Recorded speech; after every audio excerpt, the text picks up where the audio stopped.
Week 4 is now in the books. So that means it's time to hit those waiver wires to find players that could add value to the back end of your rosters. And first and foremost, I want to highlight a couple of players that are already very highly rostered, but not exactly 100% that I think need to be. And that includes Carson Wentz, quarterback for the Minnesota Vikings, Marcus Mariota, quarterback for the Washington Commanders, Chris Rodriguez, and Jeremy McNichols, running backs for the Washington Commanders too. Brashard Smith, running back for the Kansas City Chiefs, Parker Washington, wide receiver for the Jacksonville Jaguars, Jalen Tolbert, wide receiver for the Dallas Cowboys, Isaiah Bond, wide receiver for the Cleveland Browns, Adonai Mitchell, wide receiver for the Indianapolis Colts, and Theo Johnson, tight end for the New York Giants. Again, all of these guys are rostered in well over 90% of Dynasty leagues out there, but not exactly 100%. So double check your waiver wires and immediately add these guys if they are available. All right, the quarterback injuries just continue to pile up, this time hitting Lamar Jackson, who left the game early with a hamstring injury. Now, I absolutely hate hamstring injuries, especially when it affects such a mobile quarterback like Lamar Jackson, and I wouldn't be shocked if this kept Lamar off the field for a couple of weeks. So in his place comes Cooper Rush, who has produced for fantasy football when called upon in Dallas over the past few years, throwing for over 200 yards in 7 of 11 full games played, with at least 1 passing touchdown in all but 1 game and 4 multi-touchdown games. He's obviously not someone you would love to have to start, but you may not have a better option, especially if you're the team that also lost Lamar. On the positive side, the Ravens have a good offense. They have great playmakers around him. Plus, their next 4 matchups include 3 straight home games against the Texans, Rams, and Bears, then an away game against the Dolphins. So the schedule is also pretty favorable to buy you some points in spot starts. Now we get to the first of 3 repeat ads from last week, just now with more increased confidence in actually adding him this week. Amari DiMercato is definitely the handcuff behind Trey Benson. He only had 4 touches on Thursday night, all of which came on the final drive, and he did find the end zone. And other than 1 touch for Michael Carter in that game, he was the only other running back with snaps and touches playing behind Trey Benson and acted as the 3rd down back. DiMercato doesn't offer much upside as a standalone player when Benson is healthy, outside of a random touchdown like he had on Thursday. But if Trey Benson were to get hurt, I would believe that DiMercato would be the focal point for Arizona's backfield, so he's more than worth a roster spot in all Dynasty leagues. The second repeat from last week is addressing the backup running back situation behind Omarion Hampton for the LA Chargers.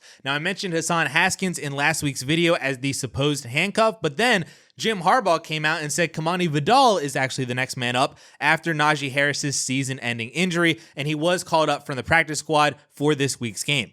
Unfortunately for us, though, we were given 0 indication as to what is actually true behind Omarion Hampton, because he saw 100% of the running back touches this week, and in terms of snap counts, Hampton played basically everything. Haskins played 5 snaps, Kamani Vidal only played 2. So what does this mean? Well, other than the fact that Omarion Hampton could be a legitimate league winner this year with this type of usage, if Hampton were to get hurt, I have no idea who the better handcuff would be to have rostered. Therefore, they both can be added if you have free roster spots. Now, the final running back waiver ad this week is Antonio Gibson, strictly because this Patriots backfield is a literal 3-headed committee right now. But if Ramondre Stevenson or Travion Henderson were to get hurt and the touches condense into just 2 of these running backs, that could be beneficial for Antonio Gibson. He's actually been very efficient this year on the ground, averaging 4.5 yards per carry, and he did find the end zone this past weekend. He has seen 6 or more touches each of the past 3 weeks. And like I said, if one of the other 2 backs were to miss games and Gibson's usage bumps up to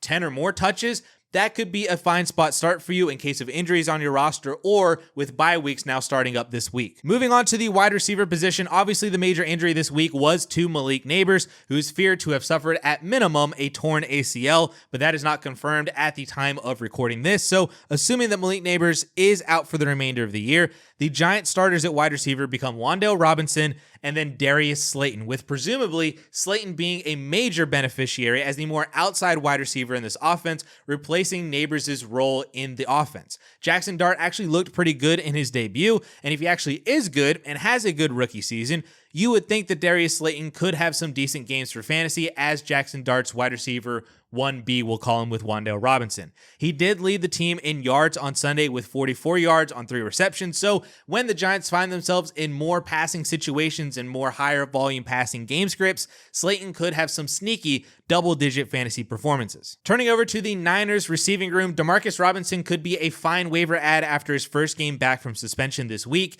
He didn't do much of anything, only had 1 reception for 20 yards in a game that Brock Purdy threw the ball 38 times. But if we know anything about the 49ers, it's that anyone can get injured at literally any moment, and backups across all positions seem more relevant than any other team.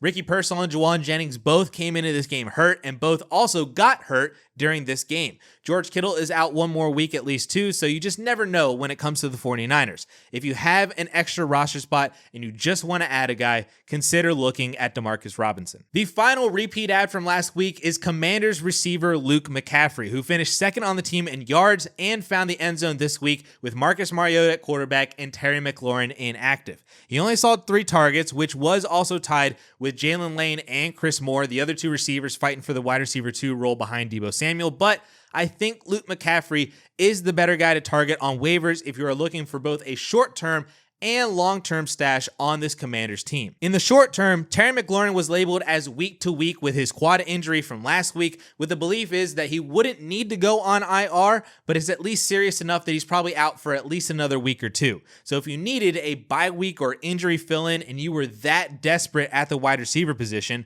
I think Luke McCaffrey is the best option for that wide receiver 2 role in Washington, especially when Jaden Daniels returns. Now, for the long term, Deebo Samuel is a free agent at the end of the year, so there is a non-zero chance that Washington does not re-sign him and does not address the position to where Luke McCaffrey then is kind of the wide receiver 2 for the team moving forward. It would pretty much be him or Jalen Lane. My bet is pretty much on Luke McCaffrey. Now, that is a very slim chance in my opinion, but it does feel like a possibility nonetheless that Washington could go into 2026 with McLaurin, Luke McCaffrey, and Jalen Lane as their top 3 wide receivers. So if you have an open roster spot and you don't know who to add, I would also consider looking at Luke McCaffrey.